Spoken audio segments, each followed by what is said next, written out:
कालू जी, आज तक तुमने मुझे दिया ही क्या है? आज तक तुमने मुझे कभी एक सोने का हार भी नहीं दिया है। बस मुझे शादी पर ही मेरी माँ ने मुझे एक सोने का हार दिया था, वे भी तुम बेचकर खा गए हो। बस कालू जी, मैंने कह दिया है कि तुम मुझे एक सोने का हार ला कर दो। रानी, तुम बिल्कुल भी चिंता ना करो, मैं किसी पक्षी का सोने का हार चोरी कर कर तुम्हें लाकर दे दूंगा। बाप रे, कितनी तेज हवा चल रही है। मैंने जो भोजन लाकर रखा था, वे भोजन तो जमीन में गिर गया। चलो, अब मुझे दोबारा से भोजन ढूंढने के लिए जाना होगा। फिर मीनू चिड़िया भोजन जमा करने के लिए चली जाती है। मीनू चिड़िया भोजन ढूंढती ढूंढती जा रही होती है तो मीनू चिड़िया बहुत ज़्यादा थक जाती है, इसीलिए वे एक नदी के पास आकर बैठ जाती है। मीनू चिड़िया नदी के पास बैठी ही होती है कि मीनू चिड़िया को सामने ही एक सोने का हार पड़ा हुआ दिखता है। मीनू चिड़िया फौरन उस सोने के हार के पास आती है। ये हार तो बहुत कीमती लगता है और ये हार तो सोने का है। लगता है किसी पक्षी का हार यहाँ पर गिर गया होगा। मुझे उस पक्षी को उसका ये हार लौटाना होगा। लेकिन मुझे कैसे पता चलेगा कि ये हार किस पक्षी का है? चलो, मैं एक एक पक्षी के पास जाकर उससे पूछती हूँ कि ये हार किस पक्षी का है। फिर मीनू चिड़िया वे सोने का हार लेकर तोते के पास चली जाती है। तोती जी, ये हार मुझे नदी के पास से मिला है और ये हार सोने का है। क्या ये सोने का हार आपका है? नहीं मीनू चिड़िया, ये हार मेरा नहीं है। इतना महंगा हार मेरे पास कहाँ से आएगा? मीनू चिड़िया, एक काम करो, तुम कबूतर के पास जाओ, क्या पता ये हार कबूतर की पत्नी का हो। ठीक है तोते, मैं कबूतर के पास जाती हूँ। फिर ये कहकर मीनू चिड़िया कबूतर के पास चली जाती है। मीनू चिड़िया, सब खैरियत तो है ना? तुम आज सुबह सुबह मेरे घोंसले में आई हो। हाँ कबूतर, सब कुछ ठीक है। वैसे कबूतर, तुम्हारी पत्नी जी दिखाई नहीं दे रही हैं। वे कहाँ हैं? क्या बताऊं मीनू चिड़िया, कल रात मेरी पत्नी मुझसे झगड़ा कर कर अपने मैके चली गई है। कबूतर भाई, ये सोने का हार मुझे नदी के पास से पड़ा हुआ मिला है। क्या ये सोने का हार आपकी पत्नी का है? मीनू चिड़िया, ये सोने का हार मेरी पत्नी का कैसे हो सकता है? कल रात मेरा झगड़ा मेरी पत्नी से इसीलिए हुआ है कि मेरी पत्नी मुझसे कह रही थी कि मैं उसे एक सोने का हार दिलाऊं, लेकिन मेरे पास तो इतने पैसे नहीं हैं कि मैं अपनी पत्नी को सोने का हार दिलाऊं। बस इसी वजह से वे मुझसे नाराज होकर अपने मैके चली गई है। कबूतर, तुम बिल्कुल भी चिंता मत करो। ये हार जिस किसी पक्षी का है, मैं उसे एक बार लौटा दूं, उसके बाद मैं और तुम तुम्हारी पत्नी के मैके चलेंगे और तुम्हारी पत्नी को वापस ले आएंगे। मीनू चिड़िया, तुम्हारा बहुत बहुत शुक्रिया। ये हार जिस किसी पक्षी का भी है, तुम उसे जल्दी से लौटा दो। उसके बाद हम दोनों मेरी पत्नी को लेने के लिए जाएंगे। और फिर मीनू चिड़िया वे सोने का हार लेकर बुलबुल के पास चली जाती है। बुलबुल बहन, मुझे ये सोने का हार नदी के पास से मिला है। क्या ये सोने का हार आपका है? नहीं नहीं मीनू चिड़िया, ये सोने का हार मेरा नहीं है। इतना महंगा हार मेरे पास कहाँ से आएगा? ये हार मुझे लगता है किसी अमीर पक्षी का है।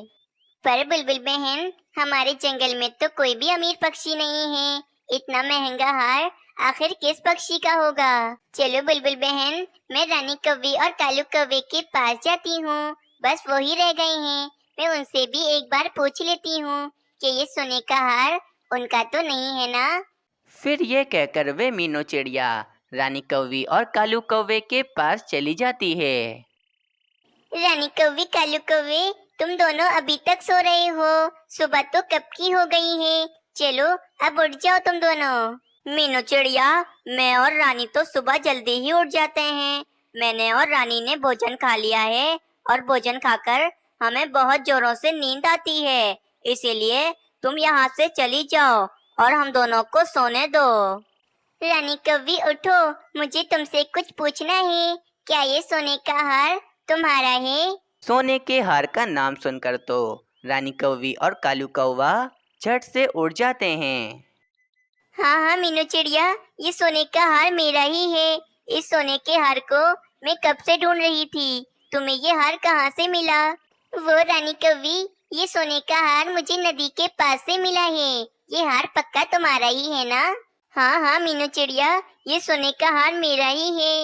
ये सोने का हार शादी के वक्त मेरी माँ ने मुझे तोहफे में दिया था। रानी कौवी, ये सोने का हार बहुत महंगा लगता है। ये हार मैं तुम्हें अभी दे रही हूँ और आगे से इस हार को तुम संभाल कर रखना। फिर वे मीनू चिड़िया वे सोने का हार रानी कौवी को देकर वहां से चली जाती है। रानी, मुझे तो नहीं लगता कि तुम्हारी कंजूस माँ ने इतना महंगा सोने का हार तुम्हें दिया होगा। जरूर तुम झूठ बोल रही हो। कालू जी, मेरी बेचारी गरीब माँ इतना महंगा हार मुझे कहाँ से देगी? मैंने तो मीनू चिड़िया से झूठ बोला कि ये हार मेरा है, लेकिन ये हार मेरा नहीं है। रानी, क्या एक्टिंग करती हो तुम? जब तुम मीनू चिड़िया से कह रही थी कि ये सोने का हार तुम्हारा है, तो जब मुझे भी ऐसा ही लग रहा था कि तुम सच कह रही हो और ये सोने का हार तुम्हारा है। कालू जी, मैं आज बहुत ज्यादा खुश हूँ। इतना महंगा सोने का हार आज मुझे मिल गया है। मैं जल्दी से इसे पहन लेती हूँ।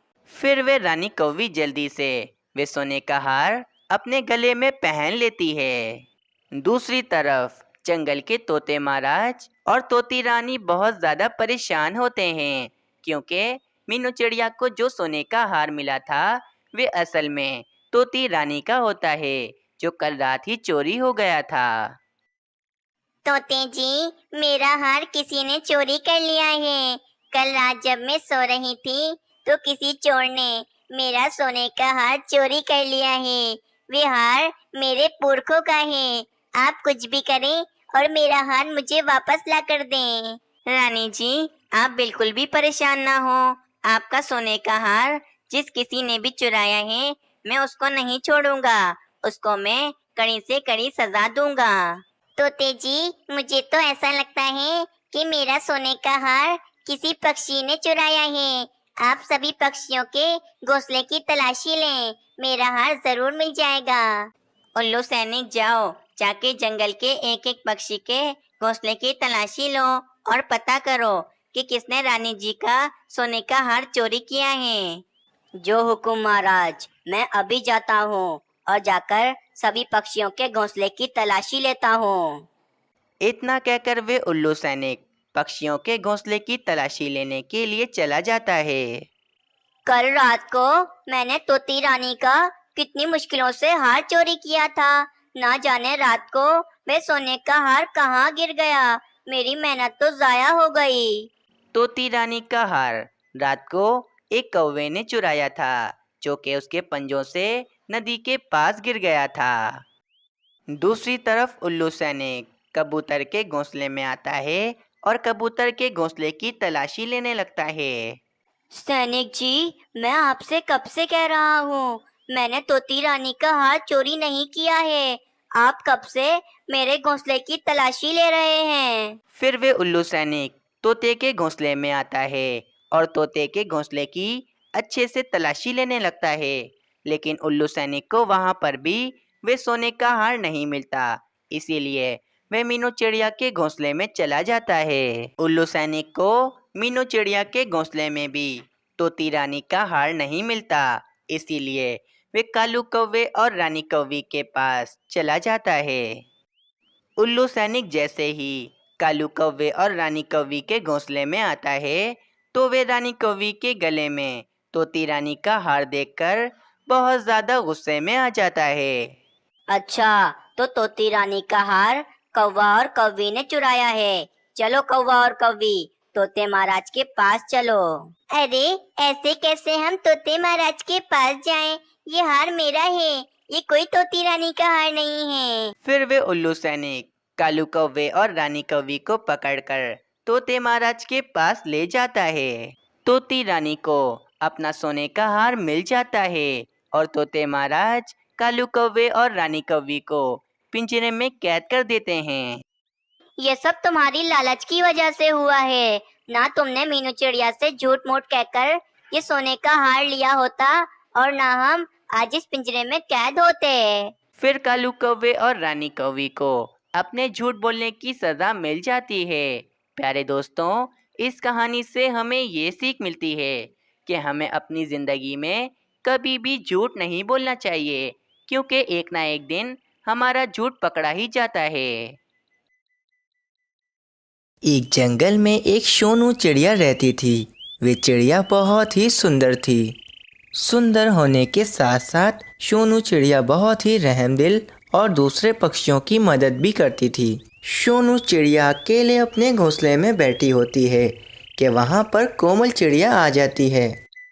कोमल चिड़िया, क्या बात है, इतनी खुश क्यों लग रही हो? क्या कोई खास बात है? हाँ सोनू चिड़िया, आज बहुत ही खास बात है। इस कारण मैं आज बहुत ज्यादा खुश हूँ। सोनू चिड़िया, मैं कब से तुम्हारी शादी के लिए कोई सुंदर और सुशील चिड़ा ढूंढ रही थी, लेकिन आज मुझे तुम्हारे लिए एक बहुत ही सुंदर और सुशील चिड़ा मिल गया है। वे चिड़ा बहुत ही अमीर है और बहुत मेहनती भी है। सोनू चिड़िया, वे तुम्हें बहुत ज्यादा खुश रखेगा। हाँ हाँ कोमल चिड़िया, वे चिड़ा बहुत अच्छा होगा। लेकिन कोमल चिड़िया, उस चिड़े का नाम क्या है? सोनू चिड़िया, इस चिड़े का नाम बबलू चिड़ा है और वे बबलू चिड़ा आज तुम्हें देखने के लिए तुम्हारे घोंसले में आएगा और मुझे पूरा यकीन है कि बबलू चिड़ा तुम्हें बहुत पसंद करेगा, क्योंकि तुम खुद भी बहुत सुंदर हो।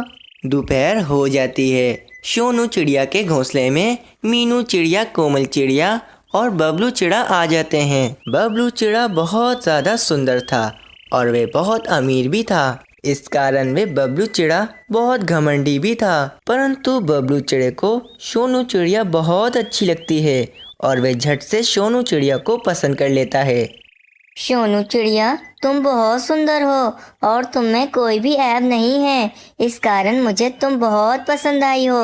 अगर तुम में कोई ऐब होता तो मैं तुम्हें कभी भी पसंद नहीं करता, क्योंकि मैं खुद भी इतना अमीर और सुंदर जो हूँ। तो भला मैं ऐसी चिड़िया से शादी क्यों करता जिसमें कोई ऐब होता। तुम बिल्कुल ठीक हो सोनू चिड़िया, मैं तुमसे शादी करने के लिए तैयार हूँ। अरे वाह, कितनी अच्छी बात है ये। अब कितने दिनों बाद हमारे जंगल में कोई खुशियाँ आएंगी और हम सारे पक्षी मिलकर खूब मौज मस्ती करेंगे। हाँ मीनू चिड़िया, मैं बहुत ज्यादा खुश हूँ। सोनू चिड़िया, अब तुम्हारा रिश्ता बबलू चिड़े के साथ पक्का हो गया है। अब इस बात पर तुम मुझे दावत दोगी। अरे कोमल चिड़िया, भला ये भी कोई पूछने वाली बात है। मैं तुम दोनों की दावत करूँगी। मीनू चिड़िया, कोमल चिड़िया, कल तुम दोनों मेरे घोंसले में आ जाना। कल मैं तुम दोनों को खूब मजे मजे का भोजन खिलाऊंगी। अगले दिन सोनू चिड़िया दावत के लिए भोजन ढूंढने निकल जाती है और वे भोजन ढूंढ रही होती है कि सोनू चिड़िया बहुत ज़्यादा थक जाती है और वे एक पेड़ पर आकर बैठ जाती है। वहाँ से एक चील भी गुजर रही होती है। वे चील सोनू चिड़िया को देखकर बहुत ज़्यादा खुश हो जाती है और वे सोनू चिड़िया पर हमला करने के लिए उसके पास जाती है। आज कितने दिनों बाद मुझे एक सुंदर चिड़िया का मांस खाने को मिलेगा। सफेद चिड़िया, मैं तुम्हें मारकर खा जाऊंगी। सोनू चिड़िया चील से बहुत ज़्यादा डर जाती है और वे अपनी जान बचाने के लिए वहाँ से उड़ जाती है। सोनू चिड़िया का शिकार करने के लिए चील फौरन सोनू चिड़िया के पीछे पीछे जाती है। वे चील सोनू चिड़िया के बहुत करीब आ जाती है और वे सोनू चिड़िया को अपने पंजों से पकड़ ही रही होती है कि वे सोनू चिड़िया का पर लड़खड़ाता है और वे ज़मीन पर जा गिरती है, जिसकी वजह से वे सोनू चिड़िया उस चील की नज़रों से ओझल हो जाती है और वे चील उदास होकर वहाँ से चली जाती है। बेचारी सोनू चिड़िया चील की वजह से ज़मीन पर जा गिरती है और इस कारण इसका एक पर भी टूट जाता है और बहुत ज़्यादा खून भी निकल रहा होता है। सोनू चिड़िया बिल्कुल निढाल हो चुकी थी और इसे काफ़ी दर्द भी हो रहा था। वहीं से मिट्ठू तोता जा रहा होता है। वे सोनू चिड़िया को ज़ख्मी ज़मीन पर पड़ा हुआ देख लेता है और फौरन इसके पास जाता है। सोनू चिड़िया, ये तुम्हारे साथ क्या हो गया? तुम्हारा ये पर कैसे टूट गया? तुम्हें कितना दर्द हो रहा होगा। तुम्हारा कितना खून भी निकल रहा है। मिट्टू तोते, मुझ पर एक चील ने हमला कर दिया था, जिस कारण मैं जमीन में गिर गई और इसकी वजह से मेरा एक पर भी टूट गया है। मिट्टू तोते, देखो कितना खून निकल रहा है, मुझे बहुत ज़्यादा तकलीफ हो रही है। बहुत बुरा हुआ तुम्हारे साथ सोनू चिड़िया, परंतु तुम चिंता मत करो। चलो तुम मेरी पीठ पर बैठ जाओ, मैं तुम्हें वैद्य जी के पास ले जाता हूँ। तुम बिल्कुल ठीक हो जाओगी सोनू चिड़िया। और फिर वह मिट्ठू तोता सोनू चिड़िया को उल्लू वैद्य जी के पास लेकर आ जाता है। वहाँ पर मीनू चिड़िया और कोमल चिड़िया भी आ जाती हैं। मीनू चिड़िया और कोमल चिड़िया सोनू चिड़िया की ये हालत देखकर बहुत ज़्यादा चिंतित हो जाती हैं। उल्लू वैद्य जी, मेरी दोस्त सोनू चिड़िया ठीक हो जाएगी ना? इसका एक पर टूट गया है, अब क्या होगा? क्या अब ये सोनू चिड़िया कभी उड़ नहीं पाएगी? अरे नहीं नहीं मीनू चिड़िया, ऐसी बात नहीं है। शुक्र है सोनू चिड़िया का पर टूटा है, इसका बाजू नहीं टूटा। कुछ महीनों तक सोनू चिड़िया उड़ नहीं सकेगी, परंतु कुछ महीनों के बाद सोनू चिड़िया के नए पर आ जाएंगे और वह फिर से उड़ने लगेगी। अगर सोनू चिड़िया का बाजू टूट जाता तो फिर सोनू चिड़िया के कभी भी नए पर नहीं आते और वे हमेशा हमेशा के लिए उड़ नहीं पाती। शुक्र है ऊपर वाले का कि ज्यादा नुकसान नहीं हुआ है, वरना तो सोनू चिड़िया कभी भी उड़ नहीं पाती। अगले दिन मीनू चिड़िया और कोमल चिड़िया सोनू चिड़िया को इसके घोंसले में ही दाना लाकर दे देती हैं। सोनू चिड़िया, मैंने और कोमल चिड़िया ने तुम्हारे लिए कुछ भोजन का इंतजाम कर दिया है, अब तुम आराम से भोजन कर सकती हो। लेकिन सोनू चिड़िया, जब तक कि तुम्हारे नए पर नहीं आ जाते, जब तक तुम अपने एक पर से उड़ने की बिल्कुल भी कोशिश मत करना। हाँ सोनू चिड़िया, तुम बिल्कुल ठीक हो जाओगी। कुछ महीनों के बाद तुम्हारे नए पर निकल आएंगे और फिर तुम दोबारा से उड़ने लगोगी। हाँ मीनू चिड़िया, कोमल चिड़िया, परंतु तुम दोनों का बहुत बहुत धन्यवाद, और तुम दोनों मेरी सच्ची दोस्त हो। एक सच्चे दोस्त का पता तभी लगता है जब वे हमारे मुश्किल वक्त में हमारे साथ खड़ा हो, और तुम दोनों मेरी बहुत मदद कर रही हो। देखना कोमल चिड़िया, मीनू चिड़िया, एक दिन आएगा जब मैं भी तुम दोनों की बहुत मदद करूंगी। ये सब बातें हो रही होती हैं कि वहाँ पर बबलू चिड़ा आ जाता है और वह सोनू चिड़िया के बाजू पर पट्टी बंधा हुआ देख बहुत ज़्यादा गुस्सा होता है। सोनू चिड़िया, ये तुमने क्या कर दिया अपने साथ? अपना एक पर ही कटवा लिया, अब तुम कभी भी उड़ नहीं सकोगी। तुम्हारे अंदर एक कमी आ गई है सोनू चिड़िया, अब मैं इस कारण तुमसे कभी भी शादी नहीं करूँगा। ये तुम क्या कह रहे हो बबलू चिड़ी? तुम मेरे साथ ऐसा नहीं कर सकते, और वैसे भी ऐसा नहीं है कि मैं कभी उड़ नहीं सकती। तुम देखना बबलू चिड़े, मैं कुछ महीनों के बाद फिर से उड़ने लगूंगी। नहीं नहीं सोनू चिड़िया, अब मुझे तुम पर बिल्कुल भी भरोसा नहीं है। मैं जानता हूँ कि तुम कभी भी उड़ नहीं सकोगी, और वैसे भी तुम में कमी आ गई है, इसीलिए अब मैं तुम्हें पसंद नहीं करता हूँ। मैं बहुत सुंदर हूँ और बहुत अमीर भी हूँ, और मुझे बहुत अच्छी से अच्छी चिड़िया शादी करने के लिए मिल सकती है, तो मैं तुम जैसी मासूम चिड़िया के साथ अपनी जिंदगी क्यों बर्बाद करूँ? परंतु बबलू चिड़े, ये तो गलत है, किसी के बारे में ऐसा नहीं सोचना चाहिए। बबलू चिड़े, आज तुम सोनू चिड़िया से शादी तोड़ दोगे तो इसका दिल भी टूट जाएगा। बबलू चिड़े, कहीं ऐसा न हो कि तुम्हें सोनू चिड़िया के दिल दुखाने की सजा मिल जाए। बस बस मीनू चिड़िया, तुम मुझे अपने भाषण मत दो। मैं अब सोनू चिड़िया से शादी नहीं करूँगा, चाहे तुम मुझे कुछ भी बोलो। इतना कहकर वे बबलू चिड़ा वहाँ से चला जाता है। मैं बिल्कुल भी अच्छी नहीं हूँ, अब मेरे साथ कौन शादी करेगा?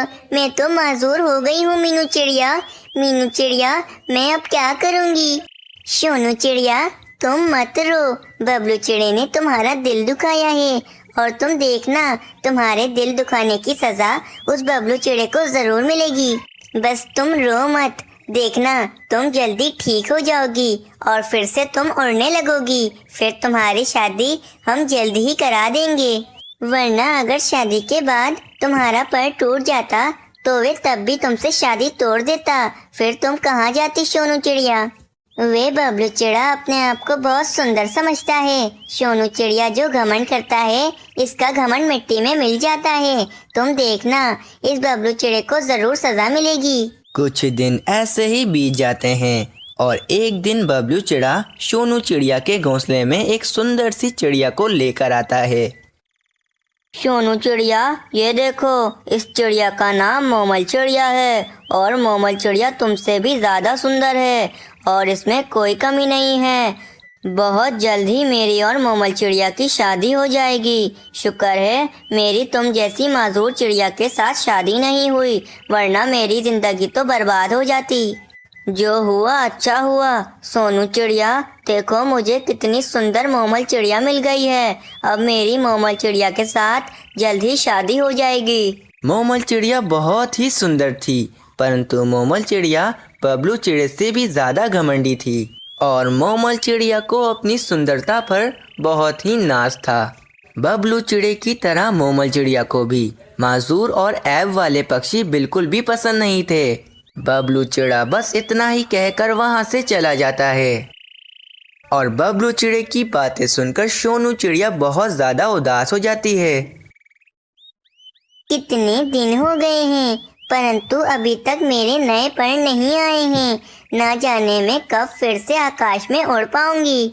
अगले दिन मीनू चिड़िया अपने भाई मानो चिड़े को लेकर सोनू चिड़िया के घोंसले में आती है। सोनू चिड़िया, आज कितने दिनों बाद मेरा भाई वापस हमारे जंगल में आया है। और तो और इसने बहुत मेहनत की है। और मानो चिड़े ने अपनी एक गंदम की फसल और एक चावल की फसल लगाई थी, जो अब बड़ी हो गई है। और अब मेरा भाई मानो चिड़ा बहुत अमीर हो गया है। वाह मीनू चिड़िया, ये तो बहुत ही अच्छी बात है। मानो चिड़ा बहुत ही रहमदिल और अच्छा होता है। वे सोनू चिड़िया की सुंदरता से बहुत ही मुतासिर होता है और मानो चिड़े को सोनू चिड़िया बहुत ही पसंद आ जाती है। सोनू चिड़िया, तुम बहुत सुंदर हो, क्या तुम मुझसे शादी करोगी? मानो चिड़ी, ये तुम क्या कह रहे हो? मेरा तो एक पर भी नहीं है, क्या तुम फिर भी मुझसे शादी कर लोगे? सोनू चिड़िया, ऐसे क्यों कह रही हो? अभी तुम्हारा एक पर नहीं है तो क्या हुआ, कुछ महीनों के बाद तुम्हारा नया पर निकल आएगा और तुम फिर से उड़ने लगोगी। सोनू चिड़िया, तुम में कोई कमी नहीं है, तुम बहुत ही सुंदर हो सोनू चिड़िया। मानो चिड़े की बात सुनकर सोनू चिड़िया बहुत ही खुश होती है और वह मानो चिड़े से शादी के लिए तैयार हो जाती है। सोनू चिड़िया, मैं बहुत ही जल्द तुम दोनों की शादी करवा दूंगी। कितना मजा आएगा तुम दोनों की शादी में। मीनू चिड़िया बहुत ही ज़्यादा खुश हो जाती है। जब ये बात बबलू चिड़े तक पहुंचती है तो वे बहुत ज़्यादा हैरान हो जाता है। मानो चिड़ा तो मुझसे भी ज़्यादा बेवकूफ़ निकला। मानो चिड़ा तो मुझसे भी ज़्यादा अमीर है। वे बेवकूफ़ मानो चिड़ा उस माजूर चिड़िया से शादी कर रहा है। चलो छोड़ो इस मानो चिड़े को, मुझे क्या है, वे किसी से भी शादी करे। मैं एक काम करता हूँ, मैं जंगल के आखिर में जो गुफा है उधर जाता हूँ। काफ़ी पक्षी कहते हैं कि उस गुफा में बहुत सारा भोजन है, परंतु इस गुफा का पत्थर कोई नहीं हटा सकता। मैं बहुत ज़्यादा ताकतवर हूँ, ज़रूर मैं उस गुफा का पत्थर हटा सकूँगा। मैं उस गुफा से सारा भोजन ले आऊँगा और फिर मैं उस मानो चिड़े से भी ज़्यादा अमीर पक्षी बन जाऊँगा। ऐसा सोचकर बबलू चिड़ा जंगल के किनारे एक गुफा के पास चला जाता है। वे गुफा एक बड़े से पत्थर से बंद होती है। ये देखकर बबलू चिड़ा बहुत ही ज़्यादा चिंतित हो जाता है। अरे, ये पत्थर तो बहुत बड़ा है, परंतु मैं कुछ ना कुछ करके इस पत्थर को हटा ही दूंगा। मैंने बड़ा सा पत्थर इस गुफा से हटा दिया तो फिर इस गुफा में जितना भी भोजन होगा वे सारा मेरा होगा और फिर मैं इस जंगल में सबसे अमीर पक्षी बन जाऊंगा। और वे बबलू चिड़ा अपनी पूरी जान लगाकर उस पत्थर को धक्का देने लगता है कि अचानक वे पत्थर हिलता है और वे बबलू चिड़ा अपने आप को इस पत्थर से बचाने की चक्कर में इस पत्थर को धक्का देने लगता है। इस कारण वे बबलू चिड़े के दोनों पर टूट जाते हैं और काफ़ी ज़्यादा खून निकल रहा होता है। थोड़ी देर बाद वहाँ से वेद जी गुजर रहे होते हैं कि वे वेद जी बबलू चिड़े को ज़मीन पर ज़ख्मी पड़ा हुआ देख लेते हैं। उल्लू वेद जी फ़ौरन उस बबलू चिड़े के पास जाते हैं अरे बबलू चिड़े, ये तुम्हें क्या हो गया है? तुम्हारे ये दोनों पर कैसे टूट गए हैं? बबलू चिड़ा उल्लू वैद जी को पूरी बात विस्तार से बताने लगता है। ये तुमने क्या कर दिया बबलू चिड़े? इस गुफा के अंदर जाने की लालच में कितने पक्षी अपनी जान से हाथ धो बैठे हैं, और तुम्हारे तो दोनों बाजू भी टूट गए हैं। अब तुम्हारे नए पर भी नहीं निकलेंगे। अब तुम कभी भी उड़ नहीं पाओगे बबलू चिड़े। अरे ये आप क्या कह रहे हो उल्लू वैद जी? ऐसा कैसे हो सकता है? मैं अब पूरी जिंदगी उड़ नहीं सकूंगा। मैं अब क्या करूंगा? अब मैं मोमल चिड़िया के सामने कैसे जाऊंगा? वे तो मुझसे कभी भी शादी नहीं करेगी। अब मेरा क्या होगा उल्लू वैद जी? और फिर उल्लू वैद जी बबलू चिड़े को इसके घोंसले में पहुंचा देते हैं। और फिर कुछ देर बाद वहां पर मोमल चिड़िया भी आ जाती है। वे भी बबलू चिड़े को दोनों परों से माजूर देखकर बहुत ज्यादा गुस्सा होती है। बबलू चिड़े, अब तो तुम भी माजूर हो गए हो, और अब तो तुम पूरी जिंदगी और नहीं पाओगे। मैं अब तुमसे शादी कर कर अपनी पूरी जिंदगी बर्बाद नहीं करूंगी। बबलू चिड़े, मैं अब तुमसे शादी नहीं करूंगी। मैं जा रही हूँ। मैं किसी दूसरे सुंदर और अमीर चिड़े से शादी कर लूंगी। इतना कहकर वे मोमल चिड़िया वहां से चली जाती है। बबलू चिड़ा बहुत उदास हो जाता है और इससे अपनी गलती का एहसास होता है। वे फौरन सोनू चिड़िया को अपने घोंसले में बुलवाता है। और अब तो सोनू चिड़िया के नए पर आ चुके थे और अब वे उड़ सकती थी। सोनू चिड़िया, ये देखो, मेरे दोनों बाजू टूट चुके हैं और अब मेरे कभी भी पर नहीं आएंगे, जिसकी वजह से मैं अब कभी भी उड़ नहीं सकूंगा। सोनू चिड़िया, मुझे माफ कर दो। मैंने तुम्हारे साथ बहुत गलत किया था। मुझे इसकी सजा मिल गई है। बबलू चिड़े, मैंने तुम्हें माफ किया, लेकिन बबलू चिड़े आगे से कभी घमंड मत करना। मुझे बहुत दुख है बबलू चिड़े कि अब तुम कभी उड़ नहीं सकोगे। लेकिन बबलू चिड़े, आज के बाद तुम कभी भी किसी पक्षी के साथ गलत मत करना। और फिर इस तरह बबलू चिड़े को अपने किए की सजा मिल जाती है। फिर कुछ दिनों के बाद सोनू चिड़िया और मानो चिड़े की खूब धूमधाम से शादी हो जाती है। इस कहानी से हमें ये प्रेरणा मिलती है कि हमें कभी भी दूसरों को खुद से कमतर नहीं समझना चाहिए और ना ही किसी का दिल दुखाना चाहिए, क्योंकि जो दूसरों का दिल दुखाते हैं वे खुद भी कभी खुश नहीं रह पाते हैं।